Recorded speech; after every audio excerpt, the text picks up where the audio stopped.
Welcome বন্ধুরা, another blog of পেটুক বাঙালি। আজকে ডিমের পোচ করে ঝাল দেওয়া করব।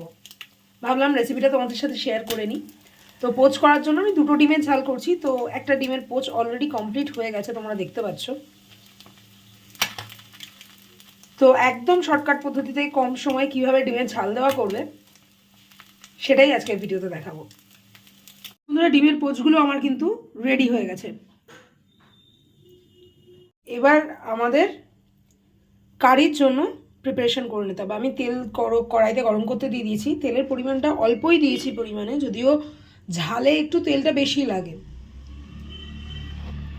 তো এবার এর মধ্যে আমি দিয়ে দেবো হলুদ। হলুদ দেওয়ার পর এর মধ্যে আমি দিয়ে দিয়েছি পেঁয়াজ। পেঁয়াজটা একটু ঝালে বেশি লাগে, সেই জন্য আমি ছোট ছোট 5টা পেঁয়াজ কুচিয়ে দিয়ে দিয়েছি। একদম মিহি করে নয়, একটু বড় বড় থাকবে সেরকমভাবে কুচিয়ে আমি দিয়ে দিয়েছি।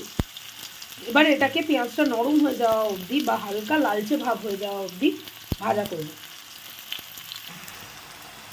পেঁয়াজে কিন্তু আমি কোনোভাবে নুন দিইনি। এই পেঁয়াজটা একটু হালকা লালচে হয়ে যাবে, মিডিয়াম টু লো আছে পেঁয়াজটাকে ভাজি। তারপর এর মধ্যে টমেটো যখন দেব তখন নুনটা দিয়ে দেবো।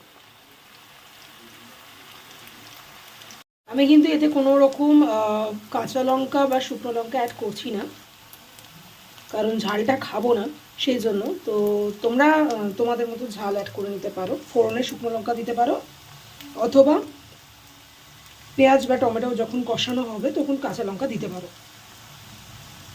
টমেটোটা অ্যাড করে দিয়েছি এবং দিয়ে দিয়েছি পরিমাণ মতো নুন। লাস্টে চেখে দেখবো, যদি নুন আরও লাগে তখন লাস্টে দেওয়া যাবে। আপাতত টমেটোটা গলে যাওয়ার জন্য, নরম যাতে হয়ে যায় তার জন্য নুনটা দিয়ে দিয়েছি।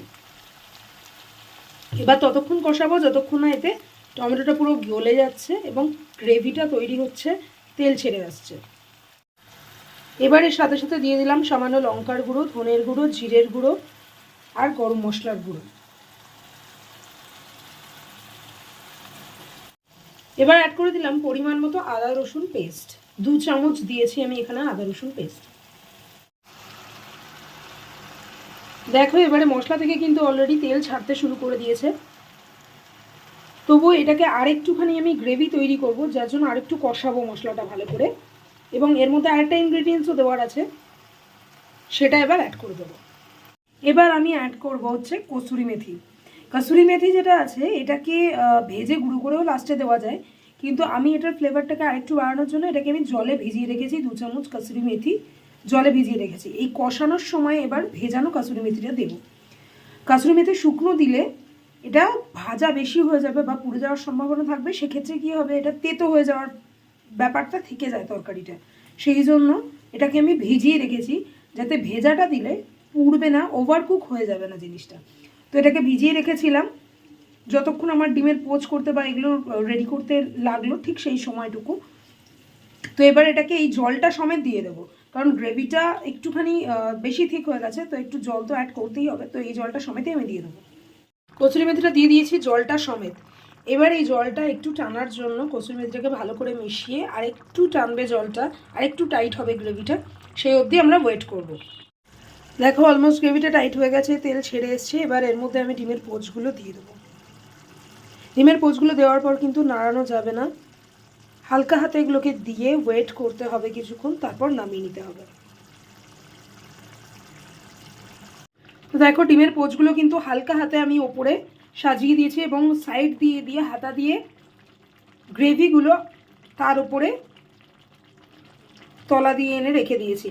আমি কিন্তু কোনোভাবে নাড়াচাড়া করিনি, কারণ পোচগুলো যেটা আমি করেছি সেটার ভেতরে যে কুসুমটা আছে, ইনার পার্টটা, সেটা কিন্তু পুরো মানে হাফ বয়েল রয়েছে। তো নাড়াচাড়া করলেই ভেতরের পার্টটা কিন্তু বেরিয়ে চলে আসবে। তো ন্যাচারালি পোচে আমরা এটাই দেখতে পাই যে ভেতরের কুসুমটা হাফ বয়েল হয়ে থাকে এবং বিষয়টা লিকুইড থাকে। তো সেই জন্য সেই পোচটা সাবধানে কিন্তু এখানে রাখতে হবে, নাড়ানো যাবে না। এবার আমি এটাকে অফ করে দেবো। আমি আর নুন কিন্তু অ্যাড করিনি, আলাদা করে ঝালও অ্যাড করিনি, আমি একটু লঙ্কার গুঁড়ো দিয়েছিলাম। তো তোমরা তোমাদের স্বাদ অনুযায়ী লঙ্কার গুঁড়ো বা শুকনো লঙ্কা, কাঁচা লঙ্কা অ্যাড করে নিতে পারো। আর নুন আমি আর অ্যাড করিনি, কারণ আমি জল বেশি দিইনি, জল যেটুকু দিয়েছিলাম টেনে নিয়েছে। তাই আর এক্সট্রা নুন আমি অ্যাড করিনি। তোমরা তোমাদের গ্রেভিটা কীরকম খাবে সেই অনুযায়ী নুন অ্যাড করতে পারো। তবে যেহেতু ডিমের ঝাল দেওয়া, এটা ডিমের গায়ে গায়ে জিনিসটা লেগে থাকবে কারিটা, এটাই দেখতে ভালো লাগে বা খেতে ভালো লাগে। তো এটা হচ্ছে আমার আজকের তৈরি ডিমের পোচের ঝাল দেওয়া। তো তোমাদের কেমন লাগলো ভিডিওটা অবশ্যই কিন্তু কমেন্ট করে জানিও। অনেকটা চটজলদি তৈরি হয়ে গেছে, শুধু কটা ডিমের পোচ তৈরি করা আর পেঁয়াজ টমেটো আদা রসুন পেস্ট দিয়ে রেডি হয়ে যায় ঠিক এই রকম একটা ডিমের ঝাল দেওয়া, বা ডিমের ঝালও বলতে পারো। তো বন্ধুরা, আজকে আমাদের ডিমের পোচ সহ ডিমের ঝাল দেওয়া একদম রেডি হয়ে গেছে। তো কেমন লাগছে দেখে অবশ্যই আমাকে জানিও এবং বাড়িতে ট্রাই করো। আশা করি খেতে তোমাদের অনেক ভালো লাগবে। আর অবশ্যই চ্যানেলে নতুন হয়ে থাকলে চ্যানেলটা সাবস্ক্রাইব করতে ভুলো না। আর রেসিপিটি ভালো লাগলে অবশ্যই কমেন্ট, লাইক, শেয়ার কিন্তু করো। এইটুকুই আমাদের উৎসাহিত করে ভিডিও বানাতে। তো চলো, আবারও দেখা হচ্ছে নতুন কোনো ভিডিওতে, নতুন কোনো রেসিপির সাথে, পেটুক বাঙালিতে। ততক্ষণ ভালো থেকো, সাথে থেকো।